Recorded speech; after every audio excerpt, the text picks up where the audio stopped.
Okay, hello everybody. Our presentation will focus on the comparison between PCI DSS and also ISO IEC 27001. I don't think it's a new topic. We had a lot of previous discussion in previous meetings, as well as the communication across the industry. However, both PCI DSS version 4 and ISO IEC 27001 version 2022 were released in recent 2 years. So we would like to share with you our experience for the new implementation. So my name is Yan, and the focus of my work is on PCI DSS and also some of security assessment on other standards like P2PE, pin security, SSF, as well as the common criteria evaluation for software security. And my colleague, Guohua, who is our principal consultant on ISO audit, as well as the GAS review based on acquiring risk standard in the industry, and also provide some of PCI consulting activity for our customer.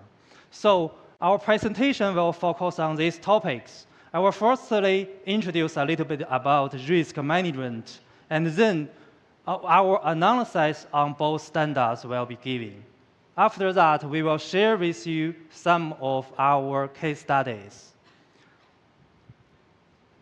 So let's start from the risk management and analysis methodology. As we know, there are many risk management methodology maintained by different standard body and different organizations. Here, as you can see from the left side, here is the part 1 of the common criteria standard, the general model in this standard. It shows clearly the owners, security controls, risks, and threats. Doing a common criteria evaluation, the security target for a product or protection profile for a kind of product is very important foundation and documentation. We can see behind developing the security target and protection profile, risk analysis is considered. Another best practice is ISO IEC 27005, which is information security, cybersecurity, data protection for managing information security risks. So based on these foundation requirements or standards, different organizations develop their own risk management methodology. For instance, the information, high-level information showing on the right side is the risk analysis process maintained by atsec. Okay, I would like to move on to a little bit the new concepts in DSS version 4. I still remember quite a few years ago when I talked with a CISO from a payment service provider. He mentioned to me that why they like DSS from the beginning, even version 1, because it is not only the validation requirements from the partners like card brands, acquirings, but also it is good requirements, provide clear requirements so that their IT security people can push the standard internally. For instance, the password complexity, the two-factor, multi-factor authentication, the log review and analysis implementation, and so on. Currently in DSS version 4, we know the different approach and customized approach were introduced. On the other hand, when we see the ISO, there are non-conformity item lists that will be issued after the initial audit. And also, the corrective action for remediation will be considered. So I would like to say that if the organization has well risk management in place, they can consider to develop the customer's approach if needed, for instance, if have challenge to meet some of the requirements. I would really appreciate the PCI Security Council to accept the feedback from the industry to improve the DSS standard and related programs. And also it's interesting to probably work together to see how the issues found during the initial assessment can be further tracked between the assessed entity and QSA assessors. So here, showing the slides is an example of composition control. Composition control was used in previous version of DSS and current version as well. We have seen quite a few implementation of composition control during our assessment, and we can see that behind the composition control development, there a risk analysis idea is considered. For instance, this example, this organization has challenged to disable the old version of the TLS in order to meet requirements 4.2 for secure transmission. So this composition control is developed based on the risk analysis. I would like to skip the details here and hand over to my colleague Guohua to introduce a little bit about ISO. Okay, thank you, Ian, and thank you everybody here. And let's talk about something about ISO 27000 standard, 27001 standard first. And besides PCI DSS, I think the ISO standard is another very common standard in information security. And so I think everybody here may very likely familiar with this standard. And this standard, as we know, it focuses on establishing and maintaining an ISMS. And it has got several unique features, just like in the table. And the first feature is the documented information. And we found there is a similar requirements in the PCI DSS as well. That is PCI DSS requirement 12. And the second feature is that the ISO focused on protecting the confidentiality, integrity, and availability of the asset. And of course, in PCI DSS, the account data was the asset to be protected. And the third, the feature is the ISO based on the risk assessment. And of course, in PCI DSS, we have got the same approach called targeted risk analysis. And fourth, ISO was implemented through controls. And of course, in PCI DSS, all requirements in PCI DSS can be implemented by defined approach. So we can find there are many common elements in between these two standards. And these common elements will be the foundation of our discussion today. Additionally, just like PCI DSS, the ISO released the latest version in 2022 with a 3-year transition period as well. And it has got two main changes. The first, the ISO scope was extended to information security, cybersecurity, and the privacy protection. And the second, the control in Annex A of ISO was reorganized, and 11 new controls were added in the new standard. Next, let's talk more about the similarities and the differences between these two standards from 3 different aspects. So we just mentioned a little bit about the customized approach and composition control. It provides kind of flexibility during the compliance. So what about this idea in ISO, Guohua? Yes. So the first topic, let's start it with a question. That is how to handle non-fulfillment of standard requirements. This answer from PCI DSS, of course, we have used compensating control, which is a part of defined approach. It's now very clearly defined. And we can use compensating control to mitigate the risk that non-fulfillment. And in the PCI DS version 4, the customized approach was a new approach which was introduced, and it takes a lot of flexibility to our entity. And let's go to the ISO. In ISO, there is a process, we call it nonconformity, correction, and the corrective action policy. And in this policy, all non-fulfillment against the standard or against the ISMS document can identify the non-conformity. And we can also call it NC. So when an NC was identified, there are several steps. First, we should take an action to eliminate the detected non-NC. We call it correction. And then we must identify the root cause of the NC. And the final step is we have to take a corrective action to eliminate the cause of the NC and to prevent its recurrence. So it's the process from IC is a little different from our PCI DSS. I think it could be take a page from, PCI DSS could take a page from this ISO process. So we know the foundation of the DSS standard is for data protection, to protect our cardholder data, CHD, and the sensitive authentication data, SAD.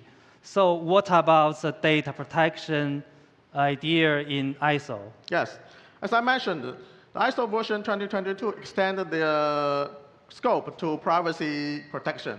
And of course, the account data is a kind of very important personal identifiable information, PII. So the ISO new version also focused on the account data protection. So let's take any examples here. In ISO standard, in ISO 2022 version, there are 3 new controls regarding account data protection were added. And let's take the example. The first is Annex 8.10, information deletion. These new controls in ISO address some requirements for information retention and deletion. It is just like the requirement in PCI DSS 3.2. And the second is ISO 8.11, data masking. It also aligns perfectly with the PCI DSS requirement 3.4. And the third one, that is a coincidence. Because the 2 standards, they are focused on a new requirement together, that is data leakage prevention. In ISO, it's 8.12, data leakage prevention. It's a new control. And in PCI DSS version 4, there are 2 new controls regarding to data leakage prevention. First is 3.4.2.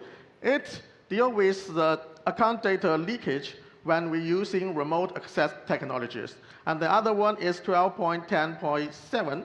It covers some incident response plan regarding to account for some scenario that account data leakage.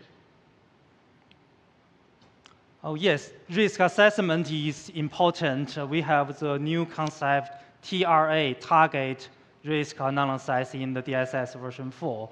And the requirements 12.3 mention the requirements. And the PCI Security Council has published the guidance on TRA as well. So what about the risk assessment in detail about Yes, ISO? this point is very simple. We just look at the requirements 12.3.1 in PCI DSS. There are 6 points. The first 3 points is just exactly the same methodology as ISO. We can use this methodology to identify risk by asset, threat, vulnerabilities, and then evaluate risks by impact and likelihood.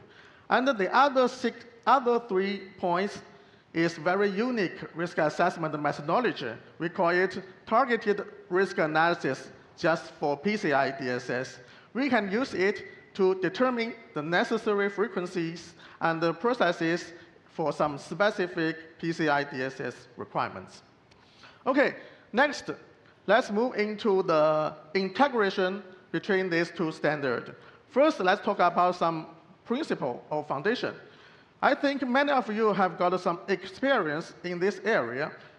With the ISO 2013 version, we often use the Annex A of the ISO as a structure or framework to build our ISMS.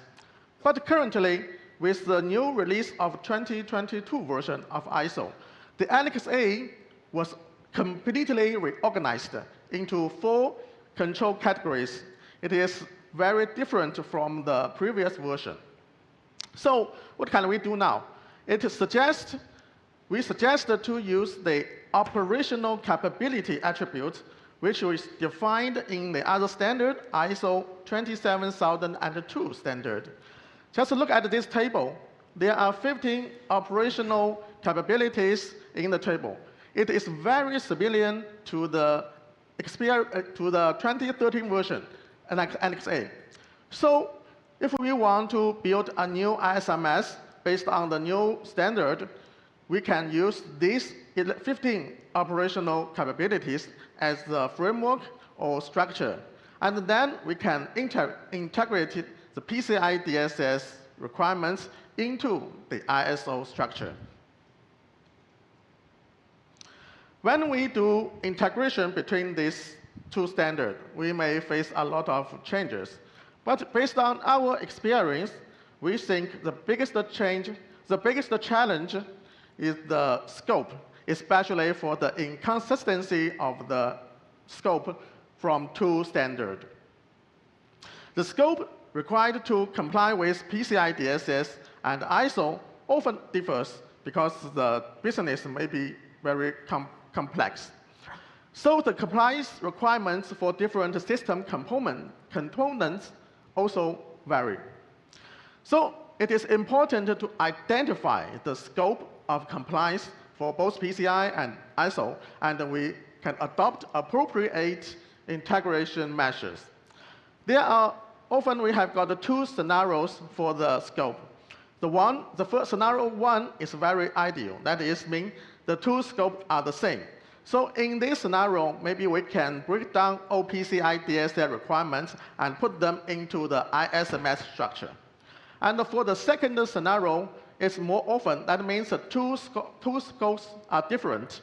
Typically, the scope of PCI DSS is smaller and within the scope of ISO.